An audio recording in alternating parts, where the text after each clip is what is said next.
इस बार के मध्य प्रदेश विधानसभा चुनाव में भारतीय जनता पार्टी मिलकर चुनाव लड़ रही है और बीजेपी ने इस बार 7 सांसदों को चुनावी मैदान में उतारा है, जिनमें से 3 केंद्रीय मंत्री भी हैं। तो गौर करने वाली बात यह है कि भाजपा ने जीतने के लिए एडी चोटी का जोर लगा रखा है, लेकिन सर्वे दावा कर रहे हैं कि कांग्रेस की दाल गल सकती है मध्य प्रदेश में। दूसरी तरफ अखिलेश और मायावती ने कांग्रेस की मुसीबतें बढ़ा दी, लेकिन वहीं ज्योतिरादित्य सिंधिया लगातार प्रचार में जुटे हुए हैं। एक के बाद एक ताबड़तोड़ रैलियां कर रहे हैं अपने प्रत्याशियों के समर्थन में।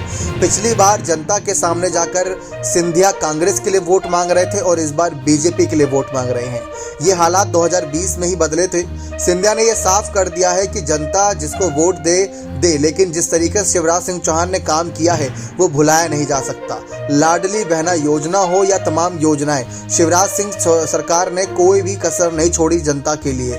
खासकर ग्वालियर चंबल इलाके में सिंधिया ने यहाँ पर बड़ा उलटफेर बताया। 2020 में जिस तरीके से 2 दर्जन से अधिक विधायकों का पाला बदल हुआ था वो सब ने देखा था। कहा यह जा रहा है कि विश्लेषकों द्वारा कि अगर कांग्रेस जीतती है और बीजेपी हारती है तो ये जो फेरबदल का खेल था यही कांग्रेस की जीत का कारण बनेगा। लेकिन सिंधिया ने यह साफ कर दिया है कि कारण ये सब नहीं है, बल्कि जनता का रुझान होगा। जनता सीधे तौर पर बीजेपी को जिताएगी, ये बात साफ कर दी है। सिंधिया ने अपने मुख्यमंत्री बनने को लेकर भी इसी चुनावी प्रचार के बीच ऐलान कर दिया कि उनको मुख्यमंत्री पद की कोई लालच नहीं है।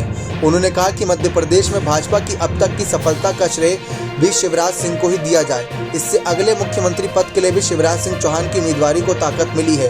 राज्य में भाजपा के लिए चुनाव प्रचार कर रहे सिंधिया ने कई सवाल पूछे जो आम लोगों के मन में चल रहे थे। जी हाँ, आपको बता दें कि शिवराज सिंह चौहान को लेकर भी तमाम चर्चाएं थी, लेकिन शिवराज सिंह चौहान को राज्य के सबसे बड़े नेता के तौर पर पेश नहीं कर रही इस समय बीजेपी।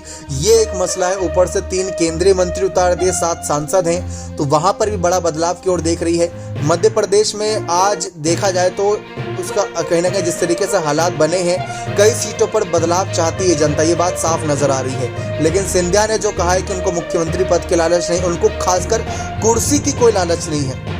जनता की सेवा के लिए उन्होंने कभी कुर्सी को अपना हथियार नहीं बनाया। उन्होंने जनता को ही अपना हथियार बनाया ताकि जनता की ही सेवा कर सकें। उन्होंने कहा कि मेरी दादी की भी कभी ऐसी चाहत नहीं रही। 2018 में कांग्रेस के चुनाव जीतने पर मैं कमलनाथ को मुख्यमंत्री के बनाने के प्रस्ताव पर 1 सेकंड में राजी हो गया था।